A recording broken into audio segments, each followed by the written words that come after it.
Good morning students. व्याकरण की किताब मधु में आज हम पढ़ने जा रहे हैं वचन। वचन संज्ञा के विकारक तृतीय वचन है। पहले हम लिंग पढ़ चुके हैं, अभी वचन पढ़ने जा रहे हैं। बच्चों, आप जान चुके हैं कि संज्ञा के आधार पर हिंदी में दो वचन है, एकवचन, बहुवचन। शब्द के जिस रूप से उसके संख्या में एक अथवा एक से अधिक होने का बोध हो उसे वचन कहते हैं। ठीक है। हिंदी में एक व्यक्ति के लिए एकवचन प्रयोग होता है, किंतु जिन व्यक्तियों को हम आदर देते हैं उनके लिए सदैव बहुवचन को भी प्रयोग किया जाता है। देखिए आगे जाके कुछ उदाहरण इस प्रकार है। कौवा पेड़ पर बैठा है, कौवे पेड़ पर बैठे हैं। इसमें से वचन किस प्रकार पता करोगे? देखिए, कौवा तो संज्ञा और क्रिया को देखना है।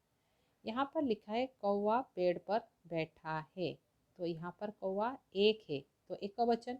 यहाँ पर देखिए कौवे, कौवा का बहुवचन हो गया, कौवे बैठे हैं, तो संज्ञा के हिसाब से क्रिया का भी परिवर्तन हुआ है। ठीक है। तो यहाँ पर एक से अधिक है तो इसलिए कौवे। ठीक है।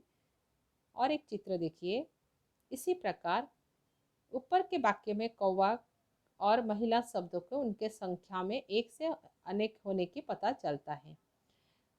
वचन कितने प्रकार के हैं? वचन के भेद दो प्रकार के होते हैं, एकवचन और बहुवचन। शब्दों के जिस रूप से एक प्राणी, वस्तु या स्थान का ज्ञान होता है उसे एकवचन कहते हैं। ठीक है, एकवचन कहते हैं।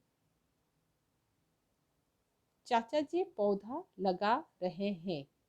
ठीक है, तो पौधा कितने हैं? संज्ञा में एक है, तो इसलिए क्रिया को भी ध्यान से रखिए। लेकिन परंतु यहाँ लिखा है तो यहाँ पर है, कभी कभी हम किसी को सम्मान देने की, जिन व्यक्तियों को हम आदर देते हैं उनके लिए सदैव बहुवचन प्रयोग करते हैं। इसीलिए देखिए ध्यान से, आपको है लगा हुआ है, हाँ में ऐ की मात्रा अंग।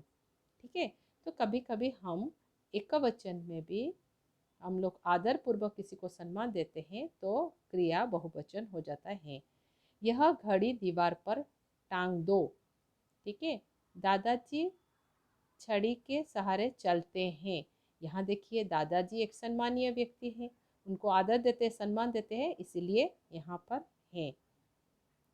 पुस्तक मेज पर रखी है, इसी प्रकार।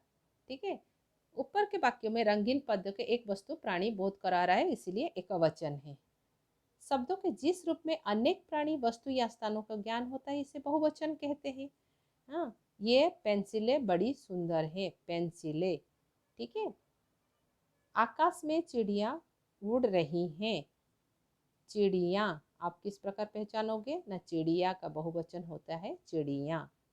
लड़की का बहुवचन होता है लड़कियां। कपड़ा का बहुवचन होता है कपड़े। इसी प्रकार पहचानोगे तो क्रिया भी संज्ञा के साथ परिवर्तन हो जाता है। ठीक है, देखिए वचन का पहचान का दो प्रकार होते हैं। कभी कभी संज्ञा या सर्वनाम शब्दों के रूप द्वारा वचन की पहचान हम करते हैं। संज्ञा वचन की पहचान हम लोग किस प्रकार करते हैं आपने बताया। वचन की पहचान करने की वचन पहचान दो प्रकार से होते हैं, संज्ञा या सर्वनाम शब्दों के रूप के द्वारा, क्रिया शब्दों के रूप द्वारा। ठीक है, यहाँ पर आइए, संज्ञा या सर्वनाम शब्दों के रूप द्वारा वचन की पहचान। वचन के अनुसार संज्ञा सर्वनाम शब्दों के बदल जाता है। ठीक है, जिन्हें देखकर हम उनको एक एकवचन या बहुवचन का विषय में जान लेते हैं। देखिए यहाँ पर हम लोग किस प्रकार जान सकते हैं, इसमें लिखा है संज्ञा और सर्वनाम। संज्ञा यहाँ पर क्या है? लड़की, तो लड़की एक है इसीलिए ये एकवचन है। यहाँ पर क्या लिखा है? लड़कियाँ, तो लड़कियाँ हैं तो बहुवचन। देखिए लड़की कक्षा में आई है, आई। हाँ, तो यहाँ पर आई, लड़कियाँ कक्षा में आए। ठीक है, वह गाना सुना रहा है, वह गाना सुना रहा है। यहाँ पर वह एक ही है तो यहाँ पर बहुत सारे वे गाना सुना रहे हैं, वे, वह का बहुवचन हो जाता है वे। तो यहाँ पर सर्वनाम का परिवर्तन आपने देखे, वह से बहुवचन हो जाके वे हो गया। ठीक है। क्रिया के शब्दों के रूप के द्वारा वचन की पहचान। कुछ संज्ञा सर्वनाम शब्दों के रूप एकवचन से बहुवचन में ही, ऐसे संज्ञाओं को सर्वनाम का वचन का ज्ञान वाक्य के क्रिया शब्दों के द्वारा होता है। जैसे मजदूर सड़क बना रहा है। ठीक है, मजदूर सड़क बना रहे हैं। ठीक है, मजदूर सड़क बना रहा है, यहाँ पर एकवचन है। ठीक है, तो मजदूर यहाँ सड़क बना रहे हैं, तो क्या देखिए यहाँ दोनों में परिवर्तन है, तो यहाँ पर रहा है। तो मजदूर भी यहाँ पर संज्ञा में देखिए, ये दोनों संज्ञा एक ही प्रकार के हैं, मतलब क्रिया को देख के आप परिवर्तन कर सकते हो। तो दिखाए संज्ञा के द्वारा वचन की पहचान। बाहर कौन खड़ा है, बाहर कौन खड़ा है, यहाँ पर क्या लिखा, बाहर कौन खड़े हैं। तो देखिए तो क्रिया का परिवर्तन आप देख सकते हो। इसी प्रकार अकारांत को स्त्रीलिंग शब्दों में अ को ए में बदल कर ए। ठीक है, बेल बेलें, तो इसमें क्या परिवर्तन है, ए की मात्रा अंग लगा दिए। सड़क सड़कें, पुस्तक पुस्तकें, मेज मेजें। ठीक है, रात रातें, भैंस भैंसे, नहर नहरें। इकारांत स्त्रीलिंग शब्दों में या जोड़कर, तो इसमें क्या परिवर्तन है, पंक्ति पंक्तियाँ, सीमित समितियाँ, जाति जातियाँ, नीति नीतियाँ, निधि निधियाँ, रीति रीतियाँ, तिथि तिथियाँ। तो इसमें क्या परिवर्तन किया ना, या लगा के हम परिवर्तन किए, स्त्रीलिंग बनाए। ई कारण स्त्रीलिंग शब्दों को ई के स्थान पर ई करके यहाँ जोड़ते हैं। देखिए यहाँ पर सभी बड़ी ई की मात्रा है। ठीक है, रानी रानी, स्त्री, घड़ी, ये सब बड़ी की। परिवर्तन क्या हुआ, यहाँ पर जब स्त्रीलिंग बन गए तो देखिए इसमें सभी छोटी ई, देखिए बड़ी ई परिवर्तन होके आपका छोटी ई में परिवर्तन हो गया, रानियाँ। तो ये और क्या एक्स्ट्रा लगे लगाए हम लोग, या। ठीक है, देखिए स्त्री यहाँ पर बड़ी, तो यहाँ पर छोटी ई, यहाँ घड़ी घड़ियाँ, गली गलियाँ, दवाई दवाइयाँ, लड़की लड़कियाँ, देवी देवियाँ, मिठाई मिठाइयाँ, मक्खी मक्खियाँ। आकर स्त्रीलिंग शब्दों में ए जोड़कर माता माताएं, तो इसमें आक की मात्रा है। देखिए इसमें माता लास्ट में आक की मात्रा लगी है, तो इसमें क्या लगाना है, खाली ए जोड़कर हम परिवर्तन करेंगे। भावना भावनाएं, विद्या विद्याएं, कथा कथाएं, कन्या कन्याएं, रचना रचनाएं, कविता कविताएं। उकारंत और उकारंत औकारंत स्त्रीलिंग शब्दों में बहु बहुएं, ध्यान दीजिए वर्तन में परिवर्तन है, स्पेलिंग में बहु बहुएं, यहाँ बड़ा वो यहाँ छोटी वो। वस्तु वस्तुएं, धनु धेनु धेनुएं, गौ गायें गौएं, ऋतु ऋतुएं, धातु धातुएं। या को या में बदलकर गुड़िया गुड़ियाँ, बुढ़िया बुढ़ियाँ, बिटिया बिटियाँ, चिड़िया चिड़ियाँ। इसी प्रकार। ठीक है, तो आकारंत पुल्लिंग शब्दों के आकारंत पुल्लिंग शब्दों के आ को ए में बदलकर देखिए घोड़ा घोड़े, गड्ढा गड्ढे, कौवा कौवे, कुर्ता कुर्ते। इसी प्रकार एकवचन के स्थान पर बहुवचन का प्रयोग, एकवचन के स्थान पर बहुवचन का प्रयोग किस प्रकार हुआ है, मैंने पहले भी बता चुकी हूँ। सम्मान या आदर प्रकट करने के लिए एकवचन के स्थान पर बहुवचन का प्रयोग किया जाता है। जैसे गुरुजी कक्षा में आने वाले हैं, यहाँ पर वाले हैं, जैसे लगता है कि बहुत सारे हैं, नहीं, गुरुजी एक है, परंतु वो सम्मान के योग्य है, इसीलिए उनके लिए सम्मान के लिए एकवचन को बहुवचन से क्रिया में हम परिवर्तन किए। आज मंत्री जी पार्क उद्घाटन करेंगे, करेंगे।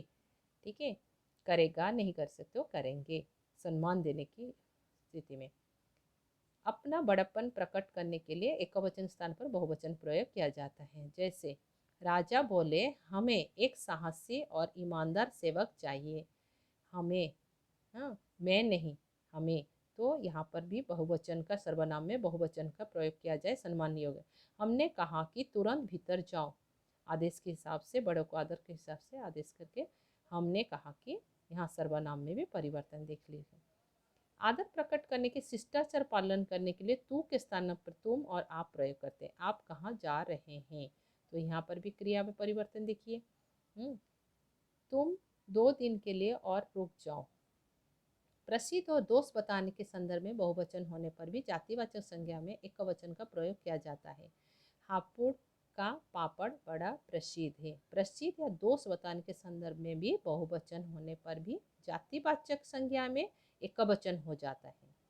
तो इसीलिए हापुड़ का पापड़ तो प्रसिद्ध चीज़ है, क्या वहाँ के प्रसिद्ध क्या है ना, पापड़ है, तो इसीलिए एकवचन होता है। दीपावली पर नकली मिठाइयाँ नहीं लिखा है, मिठाई खूब पकड़ी गई, तो यहाँ पर एकवचन। हाँ, तो दोष के दिखाने के संदर्भ में हम बहुवचन को एकवचन में प्रयोग करेंगे। सदैव बहुवचन में प्रयोग, कुछ शब्द ऐसे होते हैं हमेशा बहुवचन में हम प्रयोग कर सकते हैं। आंसू, बाल, दर्शन, होश, प्राण, दाम, हस्ताक्षर आदि शब्द हमेशा बहुवचन में प्रयोग किया जाता है। ये सारे शब्द। दुर्घटना का समाचार सुनकर मेरे तो जैसे प्राण ही निकल गए, गया नहीं होगा, गए, तो यह देखिए यहाँ पर बहुवचन प्रयोग हो गया। नीरा नीरा के बाल तेजी से झड़ रहे हैं, झड़ रहे हैं। क्रिया का परिवर्तन आप देख सकते हो किस प्रकार बहुवचन में प्रयोग हो रहा है, सदैव एकवचन में प्रयोग। कुछ शब्द ऐसे होते हैं जो हमेशा एकवचन होता है। आकाश, पानी, वर्षा, जनता, सत्य, प्रजा, व्यथा आदि शब्द सदैव एकवचन में है। मुझसे माँ की व्यथा देखी नहीं जाती, तो यहाँ पर जो व्यथा शब्द है एकवचन है, तो क्रिया भी आपकी एकवचन है। ठीक है। प्रधानमंत्री का भाषण सुनने जनता उमड़ पड़े, तो देखिए जनता हमेशा क्या, बहुत सारे लोगों को कहा जाता है जनता, परंतु यहाँ पर कुछ शब्द जो है जो एकवचन में क्रिया कर है, तो इसीलिए यहाँ पर जनता उमड़ पड़े। ठीक है, पड़ी, जनता उमड़ पड़ी, प्रधानमंत्री के भाषण सुनने जनता उमड़ पड़ी। ठीक है बच्चों, तो यहाँ पर देखिए और कुछ समूहवाचक संज्ञा है, जैसे भीड़, परिवार, सभा, मंडल, दल, जाति, सेना आदि प्रयोग एकवचन में होता है। देखिए समूहवाचक क्या है ना, बहुत सारे लोगों को मिलाने के बाद हम समूह को एक ही शब्द में प्रयोग करते हैं, उसको एकवचन में प्रयोग करना है, वो हमेशा एकवचन में। कल एक प्रतिनिधि मंडल जिलाधीश से जाकर मिले। देखिए प्रतिनिधि मंडल, यहाँ पर बहुत सारे लोग होते हैं, लेकिन परंतु ये एक समूहवाचक संज्ञा है, तो इसीलिए हम इसको एकवचन में प्रयोग करेंगे। ठीक है। मुसीबत आने पर परिवार ने उनके पूरा साथ दिया। देखिए परिवार मतलब क्या है, परिवार के बहुत सारे लोगों को मिलाने के बाद परिवार मिलता होता है, परंतु यहाँ पर हम मुसीबत आने पर पूरे परिवार उसका पूरा साथ दिया, परिवार को एकवचन रूप में प्रयोग किया गया है। ठीक है बच्चों, इसी प्रकार व्यक्तिवाचक और भाववाचक संज्ञा का प्रयोग एकवचन में ही होता है। ध्यान दीजिए, व्यक्तिवाचक और भाववाचक संज्ञा है हमेशा एकवचन में होता है। चांदनी रात में ताजमहल का सौंदर्य दर्शनीय होता है। यहाँ देखिए ये क्या है ना, जो ताजमहल है, ये ताजमहल, ये आपकी व्यक्तिवाचक संज्ञा, सौंदर्य आपका क्या है, अभाववाचक संज्ञा, तो एकवचन में प्रयोग हुआ है।